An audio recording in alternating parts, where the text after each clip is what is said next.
بسم الله الرحمن الرحیم. د ټولو نه مخکې زه ټول افغان ولس ته د مینې نه ډک سلامونه وړاندې کوم. زما د نننۍ بیانیې موضوع ده په افغانستان کې د امریکې شتون 50مه برخه. ګرانو وطنوالو، په دغه وخت کې په دې سیمه کې القاعده هم شتون درلود، خو د القاعدې په اړه هیبت الله چمتو چې د مولا عمر ژمنه تکرار کړي چې طالبان به په نورو هیوادونو د بریدونو ملاتړ نه کوي، خو هیبت الله د دې نه ډډه وکړه چې د القاعدې نوم واخلي یا د دوی په وړاندې کوم اقدام وکړي، ځکه چې د طالبانو لوړپوړي مشران د القاعدې د سازمان د پرېښودو په اړه په خپل منځ کې سره ویشل شوي وو، خو د طالبانو د فوځي خوځښت احساس پراخ و.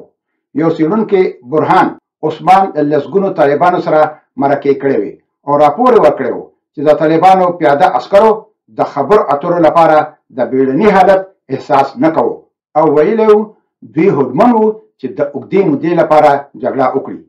دوی د شهادت او د جهاد دوام تر هغه وخته پورې په پام کې نیولی و چې د بهرني نظامي شتون څخه پاک اسلامي نظام رامنځته کړي. په داسې حال کې چې په نږدې راتلونکي کې د بریا باور په هر ځای کې نه و، مګر ټولو باور درلود چې دا به بالاخره راشي که څه هم مخالف اړخونه جګړې ته دوام ورکړي او هیڅ سیاسي جوړجاړی ترلاسه نشي. د افغانستان د حکومت یو پخوانی چارواکي د 2018 کال په اکتوبر کې د طالبانو د سیاسي کمیسیون سره ولیدل. طالبانو هغه ته وویل چې دوی فکر کاوه چې ټرمپ به یو ورځ له افغانستان څخه وځي. دوی د دې په تمه وو چې بیا به کابل ونیول شي. دوی په دې هم ډاډه وو چې زړه شمالي ټلواله به تسلیم شي او کورنۍ جګړه به نه رامنځته کیږي. دوی وویل د شمالي ټلوالې مشران دومره نران نه دي چې بیا به نوره جګړه وکړه شي او بهرني عسکر به لا د افغانستان نه وتلي نه وي چې دا د شمالي ټلوالې مشران به د خپلو بچو سره د افغانستان نه تښتي، چې بیا هم هغسې وشول. داسې انګیرل کیږي چې د کوټې شورا څو ولایتونو ته یو کمیسیون لېږلی و ترڅو له خپلو قمندانانو څخه د سولې په اړه پوښتنه وکړي. 50 سلنه وویل چې دوی به د سولې د منلو امر ومني، په داسې حال کې چې 50 سلنه د سولې مخالفت وکړو او ویل چې دوی به داسې کوم امر له پامه وغورځوي ځکه چې دا د مورال د ټیټېدو نښه ده. هغوی په دې باور وو چې راتلونکي به خامخا د طالبانو په ګټه تمامیږي. په نړیواله کچه طالبانو بېساري ملاتړ ترلاسه کوو. ایران د پاکستان د نفوذ د ننګولو لپاره په یو لوی ملاتړي بدل شوی و. طالبانو ته د ایران مالی مرستې د 2006 نه تر د 2011 کلونو په اوږدو کې له کوچنۍ کچې څخه لوړې شوې وې چې له 2012 وروسته په کال کې له 100 میلیونو ډالرو څخه زیاتې شوې وې چې دا تقریبا د پاکستان سره مساوي وي. ایران طالبانو ته بلنه ورکړه چې په لویدیځ ښار مشهد کې دفتر پرانیزي. د ایران اسلامي انقلابي ګارد قول اردو په خاموشۍ سره طالبانو ته خپله پوځي مرسته زیاته کړه، په ځانګړې توګه په هلمند او فراه کې. دوی په هلمند کې ملا منان ته د شپې لید وسایل، ډرونونه او نور پرمختللي تجهیزات ورکړل او طالبانو ته د کارولو څرنګوالي ور زده کړو. خو د ایران دا ملاتړ په دې معنا نه و چې ګنې دوی د طالبانو سره خواخوږي کوله، بلکې د ملاتړ دا زیاتوالی په ښکاره ډول د اسلامي دولت داعش سره د مبارزې لپاره و. د دې نه پرته ایرانیانو غوښتل چې له طالبانو څخه کار واخلي ترڅو پر افغان اردو او پولیسو برید وکړي او د دوی پولې ته نږدې په هر ځای کې د امریکا پوځي فعالیت محدود کړي. ایرانیانو په فراه ښار باندې طالبان بریدونو ته وهڅول، مګر ایران د طالبانو سره د مرستې په وخت کې د خپلو اوږدمهاله تاجک او هزاره متحدینو ملاتړ هم کولو او داسې ایران د دواړو خواو سره لوبه کوله. د ایران مشرانو په افغانستان کې نه د طالبانو دولت غوښتلو او نه احتمال درلود چې تاجکانو او هزارهګانو سره خیانت وکړي، مګر د خپلو ګټو په خاطر په افغانستان کې به د جګړې ورته لمن وخله. دوی نه غوښتل چې طالبان په افغانستان کې د امریکا اوږدمهاله نظامي شتون ومني. روسیې هم د طالبانو سره کومکونه پیل کړل روسي ډیپلوماټانو د طالبانو سیاسي کمیسیون ته خپل چینل پرانیست او فنډونه او احتمالاً وسلې ورته چمتو کړې. د ایرانیانو په څیر روسانو ادعا وکړه چې د دوی علاقه د اسلامي دولت داعش سره مبارزه ده. د ایرانیانو په څیر روس هم ډیر اندېښمن وو چې په افغانستان کې د امریکا شتون د هغوی لپاره یو ستراتیژیک ګواښ دی. په داسې حال کې د ایران او روسیه ګټې په افغانستان کې سره شریکې وي.